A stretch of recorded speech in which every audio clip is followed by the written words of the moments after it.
Karamihan sa mga Katolikong Pilipino ay mga deboto ng simbahan at santo. At dahil dito, karaniwan na ang paglalagay ng mga imahen sa kanilang mga bahay, lalo na ng mga patron ng kanilang bayan. Ang kaarawan ng mga patrong ito ay pinagdiriwang taon-taon na siya namang tinatawag na pista o piyesta. Taon-taon, tuwing piyesta ay nagdarasal ng nobina ang mga deboto. Ang bayan ay ginagayakan ng makukulay at matitingkad na palamuti at sa mismong kaarawan ng patron ay nagdaraos ng simbahan ng isang misa. Matapos ang misa ay nagsasagawa ng parada ang mga musiko sa bayan habang tumutugtog ng masasaya at mabilis na tugtugin. Tuwing piyesta, pagkatapos ng misa ay nagsasayaw ang ilan kasama ang kani-kanilang mga patron na nakapatong sa mga palangkwing inadornohan ng mga sariwang bulaklak. Ang mga karaniwang kasali sa sayawang ito ay mga kababaihang mula 50 taong gulang pataas. Ang prosesyong ito kung saan ang patron ay isinasakay sa palangkwing pinalamutian ng mga sariwang bulaklak at ipinaparada sa buong bayan. Kasunod ang mga taong nagsasayaw ay tinatawag na karakol. Ang karakol ay isang paraan ng pagpapakita ng panata at pagbibigay pugay sa patron ng isang bayan. Siya, isang ritual ng pagsasayaw. Ngayon, kung titingnan mo kung saan siya nagsimula, saan nanggaling yung salita ng karakol, ayon sa pag-aaral ni Sagani Medina, galing daw ito sa salitang karakowa. Ang karakowa ay isang sasakyang pandigma ng ating mga liturhiya.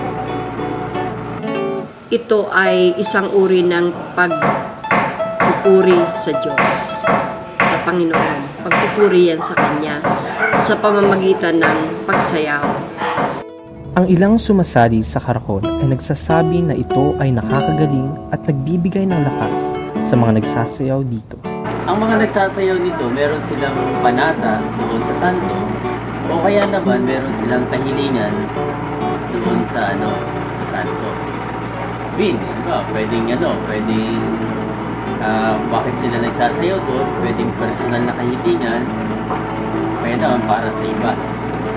Yung sakit ko naman ay tawa ng Diyos ko na, kaya tuloy-tuloy lang hanggat merong karakol. Pinagdasal ko lang din yung pamilya ko na sana walang sakit, walang disgrasya, lahat sila okay. Para lang may sa balang buhay ko, tayo sa pamilya ko.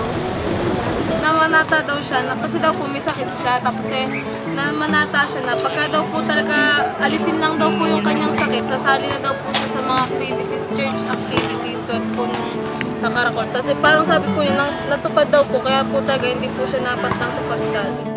I am Lorenzo Solis and I am the owner of Isabel here. I am sponsoring them. For example, mga 20 sila, sponsor na lang namin sila. Panata na namin yun kay St. Francis of Assisi.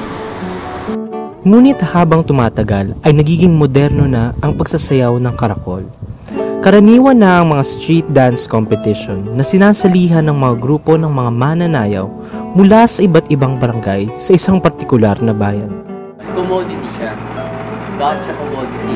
Kasi nakakapag-attract ka ng mga turista dyan eh. So, ang binibenta ngayon ng isang bayan, itong festival na ito, itong isang tradisyon na ito. So, nagiging nagiging isang commodity siya. Tinandayo ng tao yun. Kasi maganda yung may paligsahan kung sino pinakamagaling. Oriented ang mga tao na hindi po tayo nagko-contest, walang competition. Bagamat ang iba ay dala ng hangover nila na street dancing, pati pagka dito may indang day, may mga presentation sila, ay di sila yung nagpapaganda ang igi ng mga suot, ng mga pag-indak-indak. Pero basta ang sinasabi namin, hindi po tayo nagko-contest. Ito po sana ay maging karagdagang pagpapalalim ng inyong buhay espiritual at ng pakikipag-ugnayan nyo sa Panginoon sa pamamagitan ng karakol. Di tulad ng ibang mga tradisyon sa Pilipinas, patuloy pa ring isinasagawa ng mga Katoliko ang pagsasayaw sa karakol. Sa Cavite, Partikular na sa Indang at Silang, taon-taong isinasagawa ang karakol sa tulong ng mga organizers at ng mga taong bayan. Ang mga anunsyo tungkol sa idaraos na karakol ay nangyayari taon-taon, humigit kumulang 1 buwan bago ang pinakaselebrasyon. Ito ay 4 na linggong pagbibigay ng anunsyo sa taong bayan tuwing may misa. Kadalasang ginagamit para may pamahagi ang impormasyon tungkol sa idaraos na karakol ay mga tarpaulin, cellphones, at personal na pakikipag-usap. Samantala, sa Rosario, Cavite, ang pamamahagi ng impormasyon tungkol sa karakol ay isinasagawa sa pamamagitan ng isang Facebook fanpage. Nagsisimula ang pamamahagi ng impormasyon tungkol sa idaraos na karakol sa simbahan. Ipinapaalam naman ng simbahan ang tungkol sa karakol sa mga tagapag-ugnay at tagapangulo ng isinasagawang karakol sa munisipyo. Mula naman sa mga tagapag-ugnay, ipinapamahagi ang impormasyon sa mga nagsasayaw sa karakol at sa mga taong bayan sa pamamagitan ng personal na pakikipag-usap at text messages. Sa pamamagitan ng announcement yan after the mass.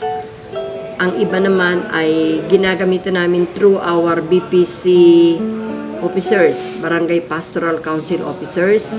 Yan ay sinasabihan namin na ganito. And then, pag malapit na yung pakarakol, binibriefings namin yung pinaka-head ng karakolers ng bawat barangay. Kami nagpupulong-pulong sa isang barangay, namin barangay hall. Then, iimbitahin lahat ng mga members. Doon kami mag-uusap-usap. Ipinapamahagi naman ng tagapangulo mula sa munisipyo ang mga anunsyo tungkol sa idaraos na karakol sa pamamagitan ng personal na pakikipag-usap at mga sulat sa mga miyembro ng komite. Bago sumapit yung kapistahan ng Silang na February 2, December pa lang, napapatawag na ng meeting si Mayor ng Fiesta Committee. O nagkakaroon doon kung sino ang presidente, kung sino ang hawak na NGOs. So doon nila pag-uusapan kung anong mga activity na gagawin sa 1-week celebration ng kapiestahan ng bayan ng Silang. Mula naman sa mga miyembro ng komite at mga organizers, ipinapaalam ang tungkol sa karakol sa mga taong bayan sa pamamagitan ng tarpaulins at mga imbitasyon para sa mga nagsasayaw ng karakol. Magkaano kami ng isang tarpaulin, anong activity. Tapos nga alam lahat, doon kasi sa meeting ng munisipyo, invited lahat yung mga NGOs, kasama ang simbahan, yung mga iba-ibang sektor dito sa bayan ng Silang. So, madaling ikalat. At saka isa pa nga, alam ng mga tao na pag sasapit niya ang fiestahan, nagkakaroon ng 1-week celebration, mga iba't ibang activity. Yun. Na ipapakalat ng mga mananayaw ng karakol ang impormasyon sa pamamagitan ng pakikipag-usap at pagte-text.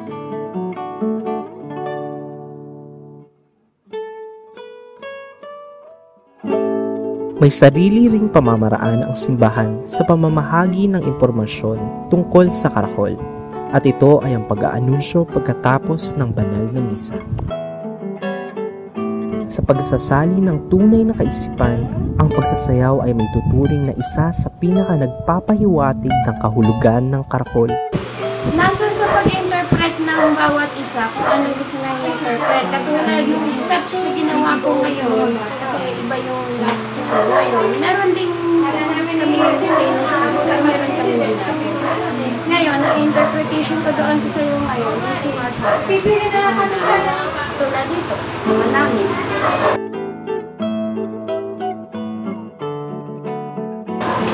Sumasalangit ka.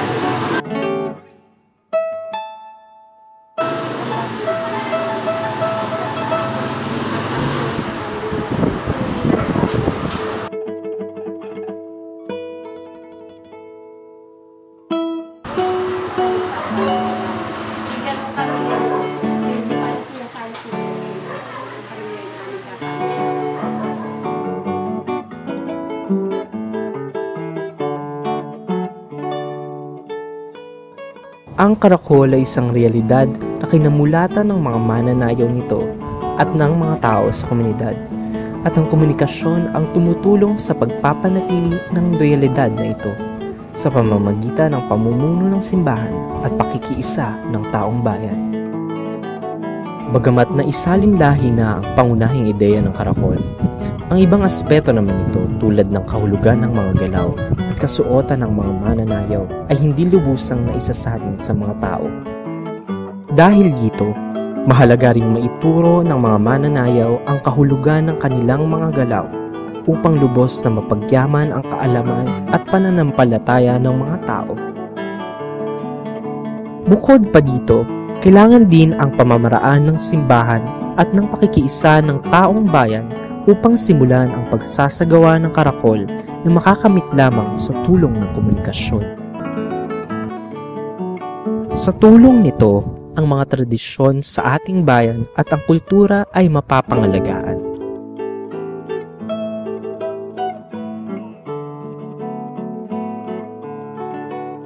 Mahalagang lubos na maisalin at mapanatili ang komunikasyon sa tradisyon na ito upang ito ay patuloy na maipagdiwang.